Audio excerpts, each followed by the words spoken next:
Everyone agrees an Iranian nuclear weapon would be bad. That part of the conversation is over before it even starts.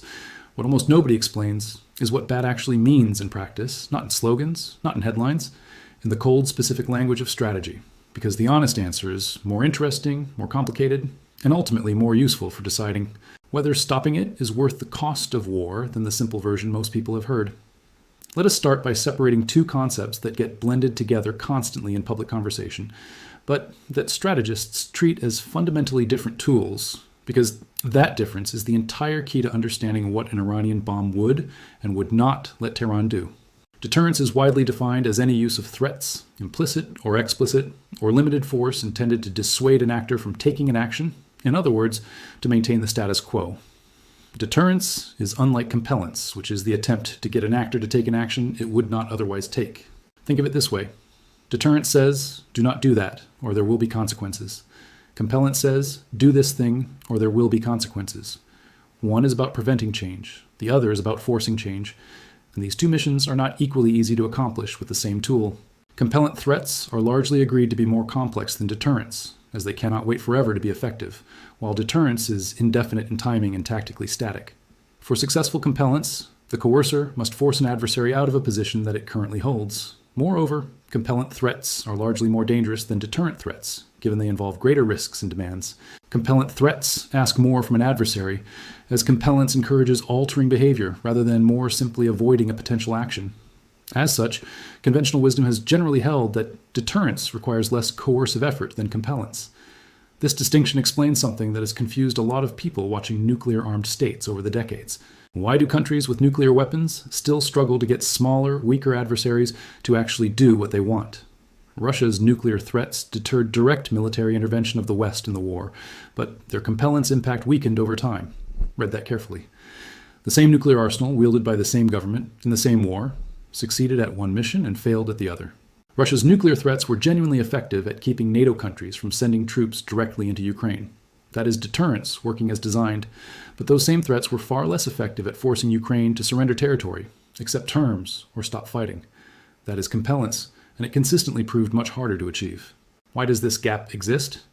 Because compellence has a problem that deterrence does not. To actually compel someone, you eventually have to be willing to use the weapon if they refuse. And a nuclear weapon is an extraordinarily blunt instrument for achieving a precise political outcome. You cannot drop a small nuclear weapon to extract a modest concession and expect the international response to be modest in return. The economic, political, and diplomatic blowback from actually using a nuclear weapon offensively is so severe, so universally condemned, that the threat itself often is not believed by the other side. And a threat nobody believes is a threat that does not actually compel anything. This is exactly why nuclear weapons have an outstanding track record at one job and a much shakier record at the other. Existential deterrence. Arsenal prevents U.S. rock invasion or decapitation strikes, drawing lessons from Libya, Iraq, denuclearized states attacked, and Iran. North Korea's entire nuclear strategy is built around exactly this lesson. Officially, a self-defensive nuclear deterrent, the doctrine evolved via the 2022 law into a first-use posture under specific conditions. Imminent nuclear attack, leadership and command threat, or even non-nuclear aggression endangering the state. Preemption is authorized if regime survival is at stake. Pyongyang watched Libya give up its weapons program and later watched its leader killed in a NATO-backed uprising. It watched Iraq, lacking the weapons program the world feared, get invaded anyway.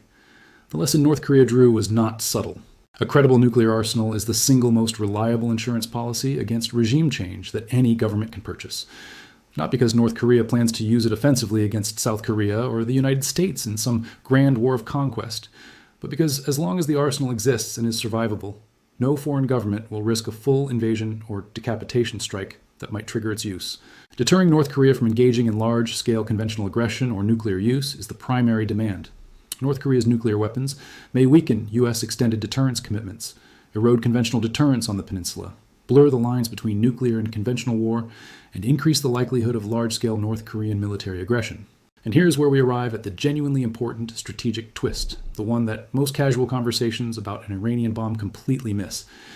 If a nuclear arsenal removes the worst possible outcome, total regime destruction, from the table, what does a government do with the confidence that creates? It does not necessarily sit quietly and enjoy its newfound safety. Often, it becomes more willing to take risks elsewhere, specifically with conventional forces, precisely because the ultimate insurance policy is now in place. Russia China and North Korea all view military power as a critical tool of statecraft and seek to use it to coerce and compel other states. Any future regional crisis or conflict involving Russia, China, or North Korea will occur near their borders and under a nuclear shadow cast by their growing nuclear arsenals. This ability to put pressure on U.S. alliances is one of the prime benefits, forcing foreign leaders to contemplate the possibility that their populations and military forces can be targeted with nuclear-capable platforms from the outset of hostilities. This is the mechanism worth sitting with for a moment, because it is counterintuitive. The nuclear weapon itself is rarely the tool used to compel an adversary directly. Instead, the nuclear weapon's deterrent function creates a protective shield underneath which conventional military adventurism becomes a far less risky proposition. Russia did not invade Ukraine in 2022 by threatening to use nuclear weapons against Kiev. Russia invaded Ukraine in 2022 partly because its nuclear arsenal made the West unwilling to intervene directly with its own troops, which meant Moscow could pursue a conventional war with far greater confidence that the absolute worst-case scenario, direct NATO military confrontation against the Russian state itself, would not materialize. Russian strategy seeks to manage escalation to deter adversary intervention and aggression, prevent the conflict from expanding geographically, ensure state survival, and provide acceptable terms for conflict termination. Russia seeks first to achieve these aims by inducing fear in adversary decision-makers, followed by increasingly damaging strikes on adversary targets, while remaining below the threshold for an escalatory adversary response. Apply this exact logic to Iran, and the picture becomes considerably clearer than the simplistic version usually presented in public debate. Iran already possesses one of the most effective conventional tools of geopolitical leverage in the entire world, and we have spent this whole year watching it used repeatedly: the ability to threaten, harass, or partially close the Strait of Hormuz.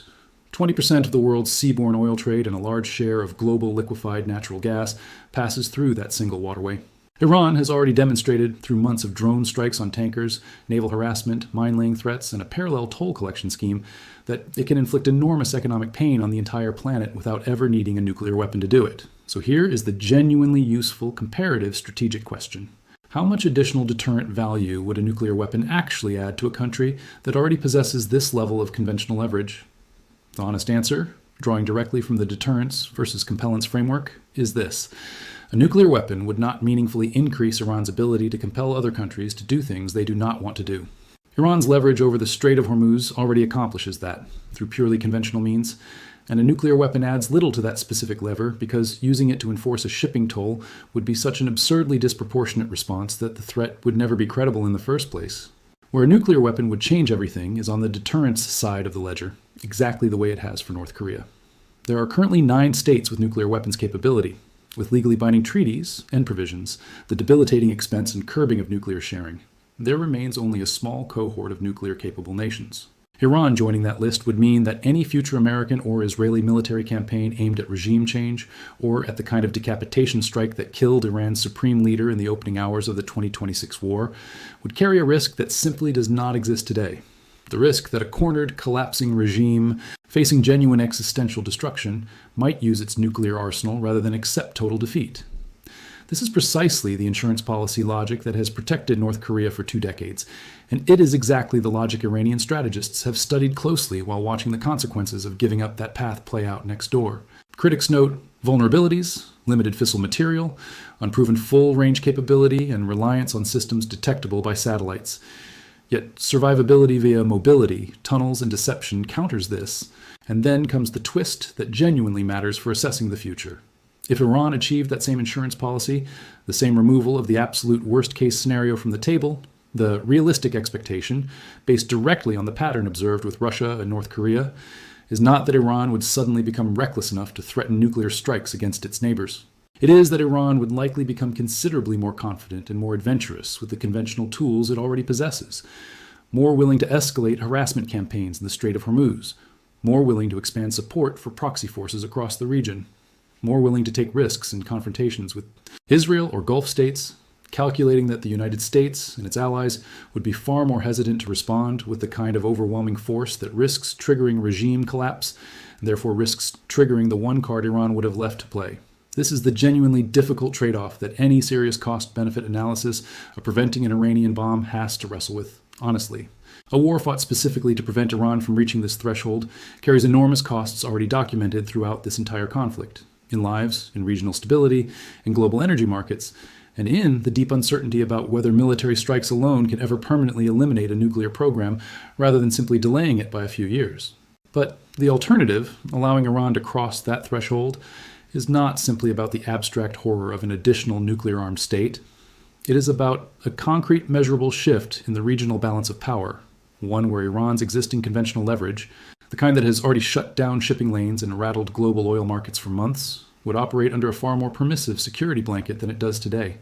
That is the real strategic calculation underneath the slogans, not simply whether a nuclear Iran is bad, but specifically how its behavior would change, where the genuine risk concentrates, and whether the price of preventing that outcome through military force is one the world is actually willing to keep paying.